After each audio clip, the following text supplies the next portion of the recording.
앞에 바다가 갈라지지 않으면 나로 하여금 바다 위를 걷게 하시리라는 그 주님에 대한 믿음이 우리 모두에게 있기를 바랍니다.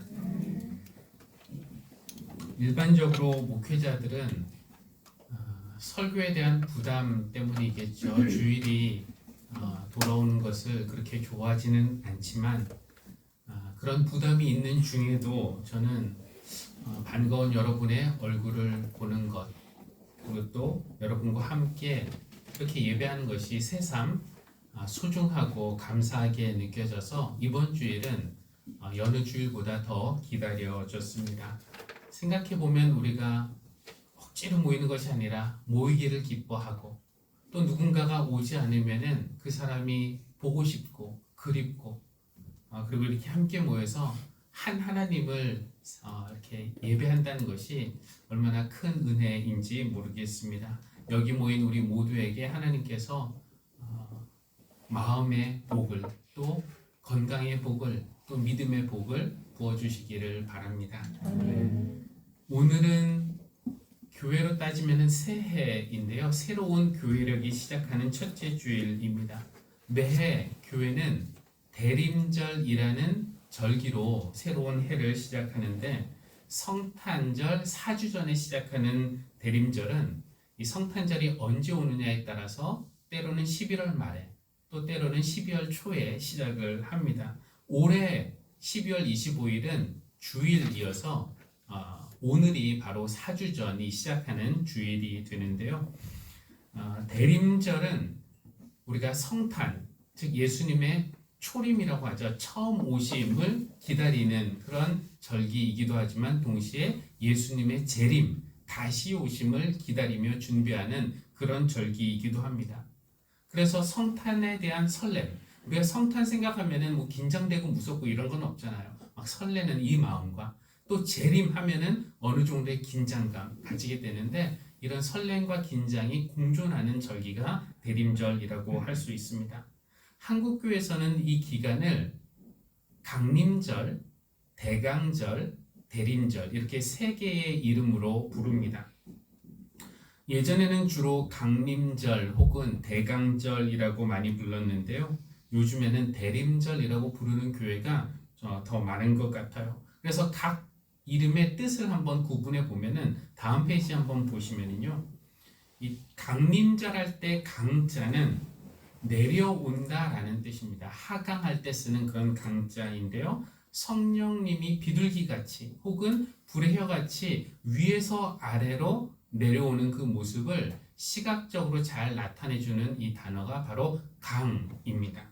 그 강자는 내려온다라는 뜻이고, 강림절 할 때 림자는 임하다, 우리가 임재한다 할 때 임자인데, 그러니까 이것은 시각적으로 위에서 아래로 내려오는 것뿐만 아니라 내려와서 우리 곁에, 또 우리 가운데, 우리 안에 함께 계심의 뜻까지 포함하고 있는 그런 단어가 임이라고 할 수 있겠고요. 대자는 기다릴 대자 해서 기다린다라는 뜻이죠. 그러니까 강림절은 위에서 내려와서 임하시는 절기, 강림절이라고 할 수 있고요. 대강절은 내려오시기를 기다리는 절기, 그리고 대림절은 내려오셔서 우리에게 임재하시기를 기다리는 절기라는 그런 어떤 미묘한 차이가 있다라고 할 수 있는데요. 이 기간이 무엇보다도 기다림의 의미를 중요시하는 절기이기 때문에 이 대자가 들어간 강림절보다는 대강절이나 대림절이 조금은 더 어울리는 것처럼 보입니다.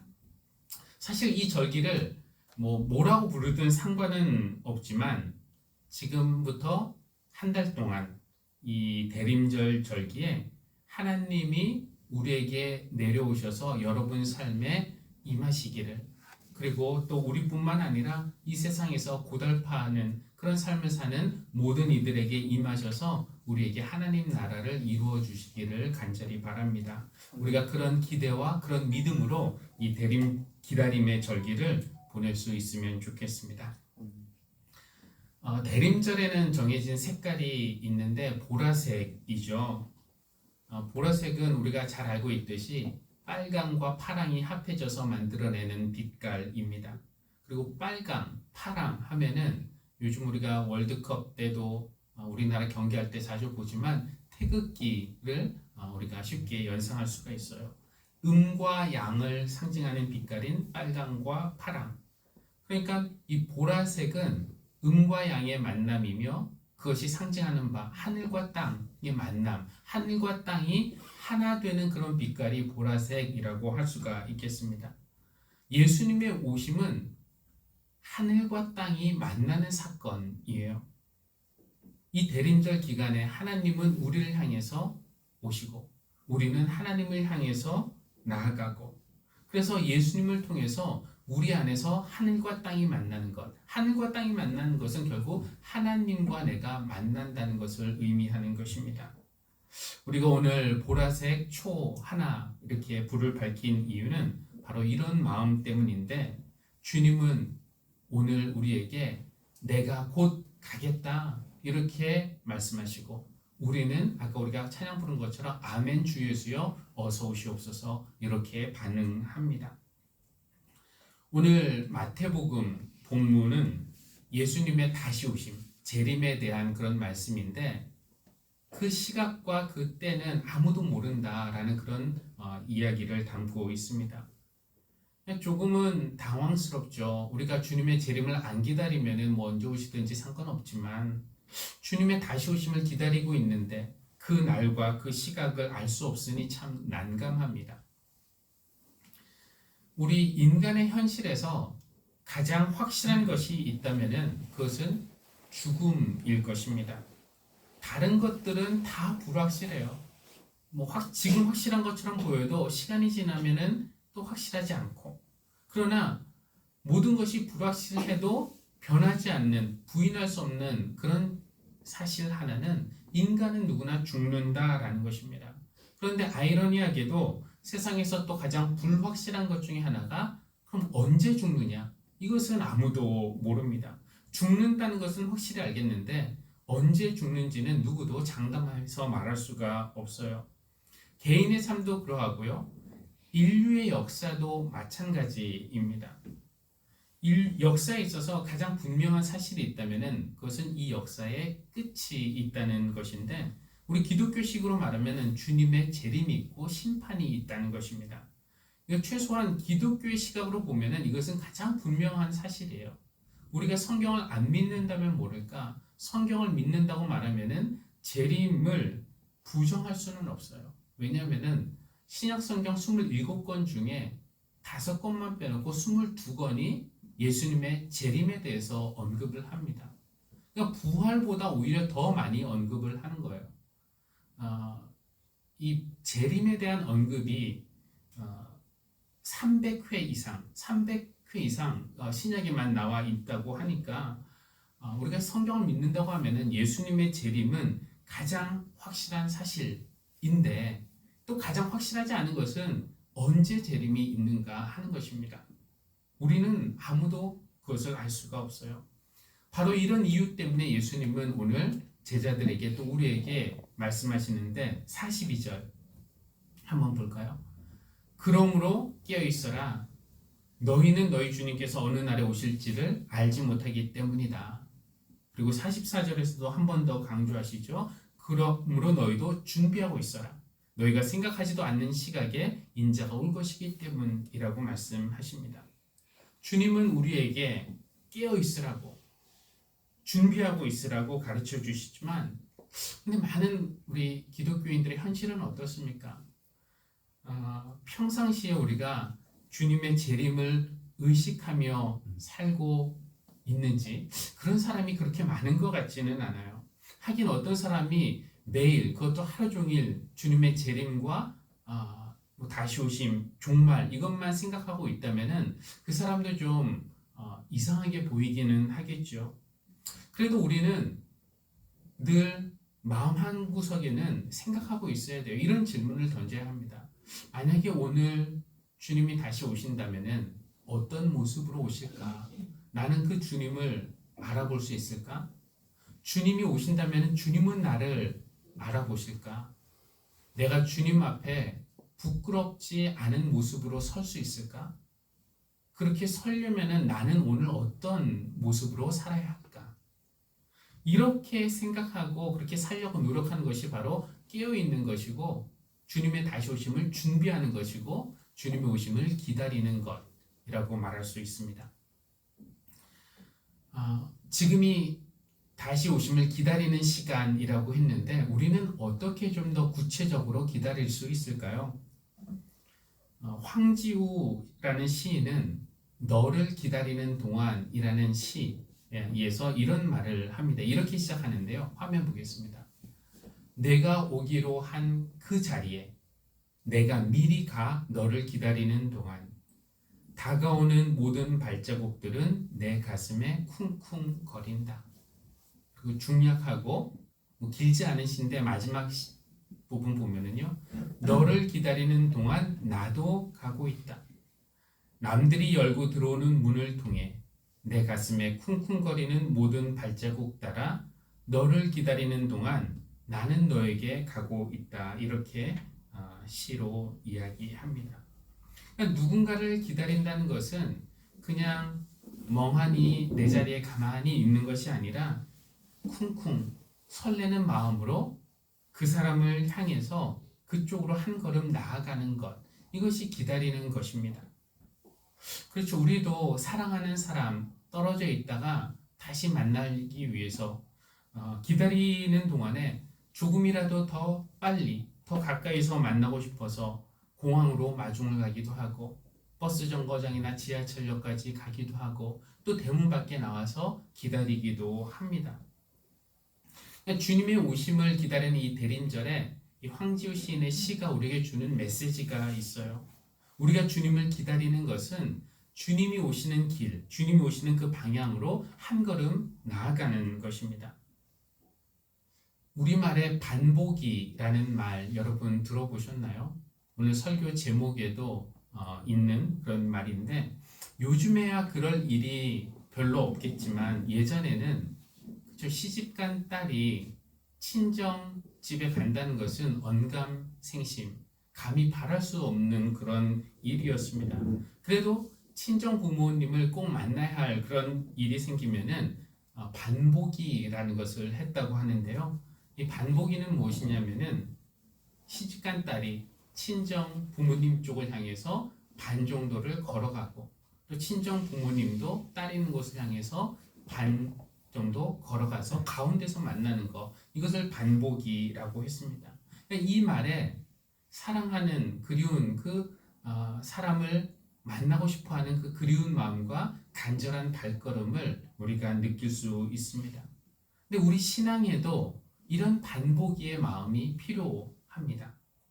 예배를 드릴 때도 반복의 마음, 그렇죠? 성경을 읽을 때도 또 기도할 때도 반복의 마음으로 한다면은 우리가 하나님을 훨씬 더 빨리, 훨씬 더 가까이에서 만날 수 있을 것입니다. 대림절은 집중적으로 반복일을 하는 그런 절기라고 할 수 있겠어요. 예수님을 기다리는 동안에 우리도 주님을 향해서 그만큼 앞으로 나아가야 할 것입니다. 근데 이제 질문이 생기죠. 주님은 그러면은 어디로 오십니까? 주님이 오시는 그 길, 그 방향을 알아야 우리가 그곳으로 나가서 주님을 맞이하죠. 그냥 엉뚱한 곳으로 오늘 우리가 찬양도 땅끝에서 주를 만나리 했는데 엉뚱한 땅끝에 가 있다가는 주님을 못 만날 수도 있는 것입니다. 주님을 만나고 싶은데 좀처럼 주님을 만나지 못한 어떤 사람이 답답해서 스승에게 물었답니다. 제가 어디를 가야 주님을 만날 수 있을까요? 근데 그분이 이야기하는 것이 낮은 데로 가라 라는 그런 말을 했다고 합니다. 이 사람은 수도원에 가서 내가 기도하고 또 예배하고 성경 읽고 이래야 주님을 만날 수 있을 것이라고 생각하고 수도원에 간 것인데 그냥 낮은 곳으로 가라고 하는 것입니다. 주님은 낮은 곳에 주로 가시니까 낮은 곳으로 가면은 그곳에서 주님을 만날 가능성이 크다는 그런 이야기를 들은 것이죠. 오늘 우리가 읽은 빌립보서 2장 말씀에는 그 하나님이 위에서 아래로 낮은 곳으로 내려오시는 그 방향을 잘 보여주고 있어요.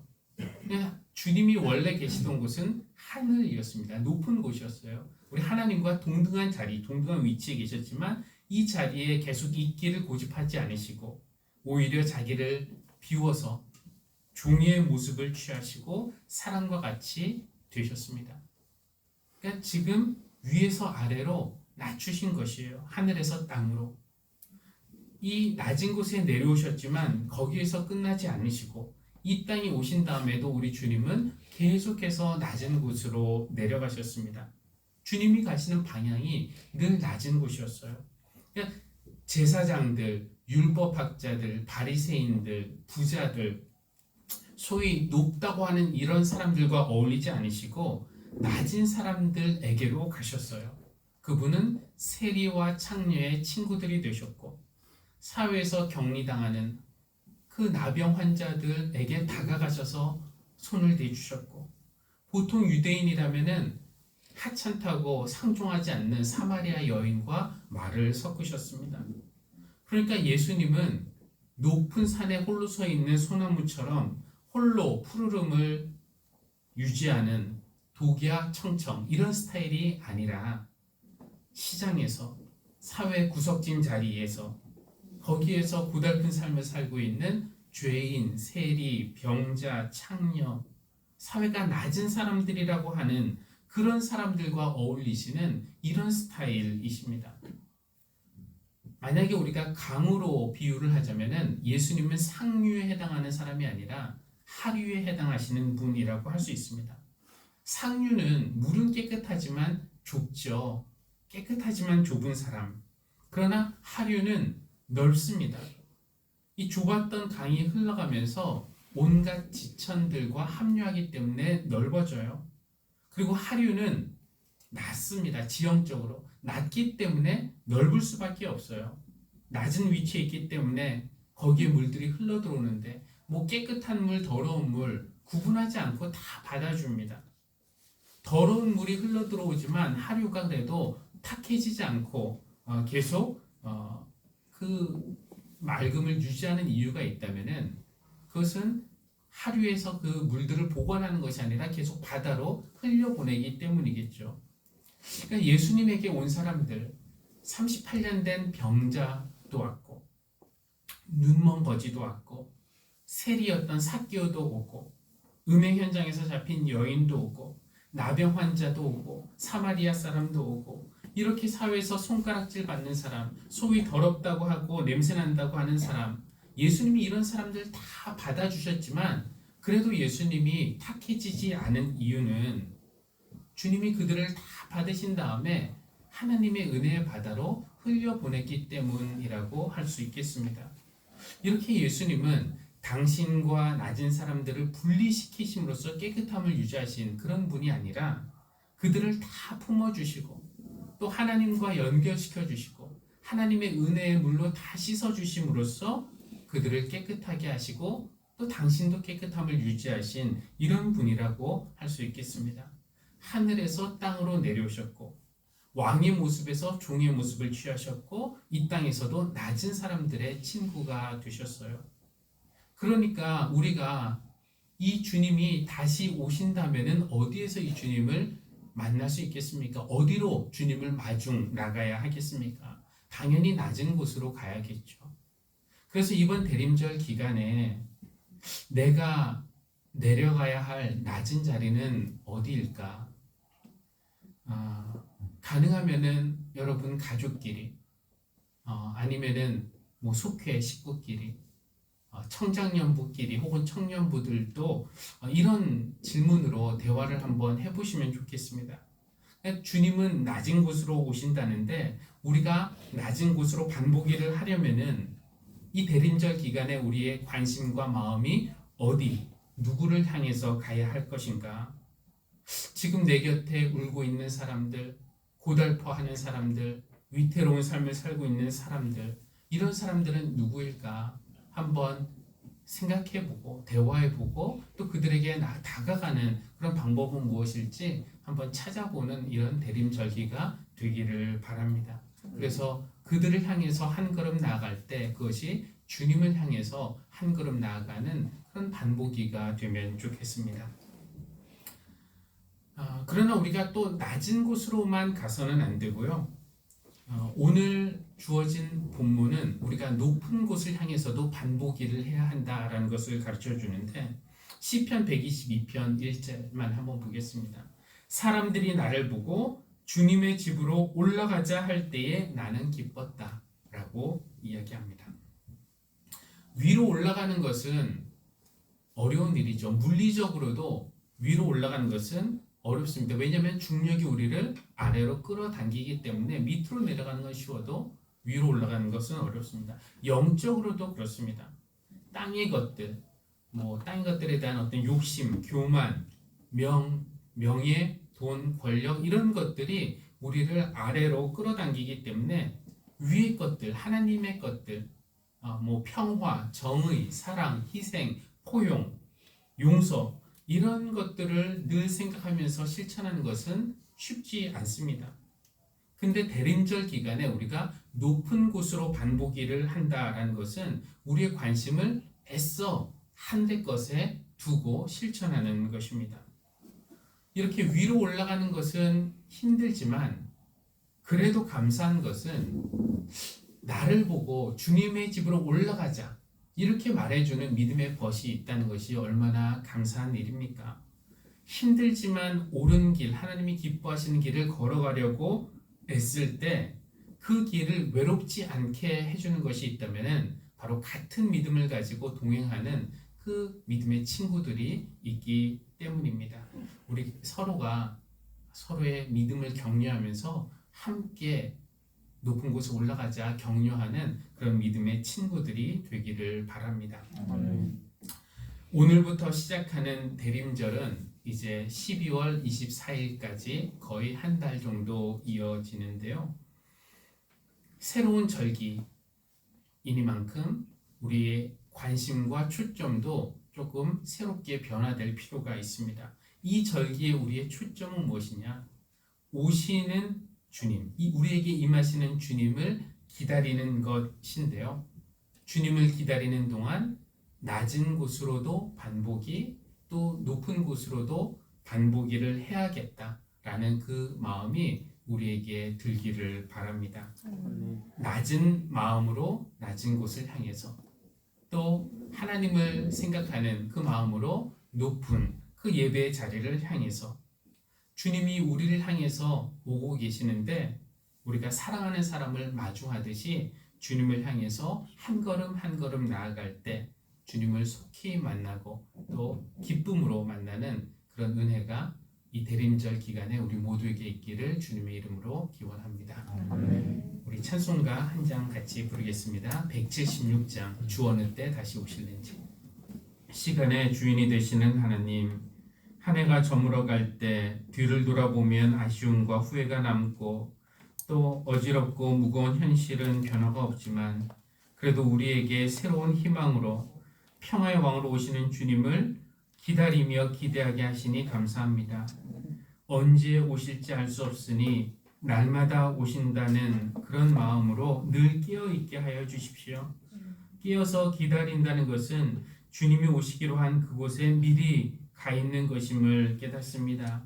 성령님, 저희의 마음과 발걸음을 낮은 곳으로도 인도하셔서 섬김과 겸손과 나눔의 마음으로 이웃을 찾아갈 때 거기서도 주님을 만나게 하시고 또 저희의 마음과 발걸음을 높은 곳으로도 인도하셔서 주님의 산에 올라 예배와 기도와 찬양으로 하나님을 바라볼 때 오시는 주님을 맞이하게 하여 주십시오. 이 예물을 주님께 드립니다.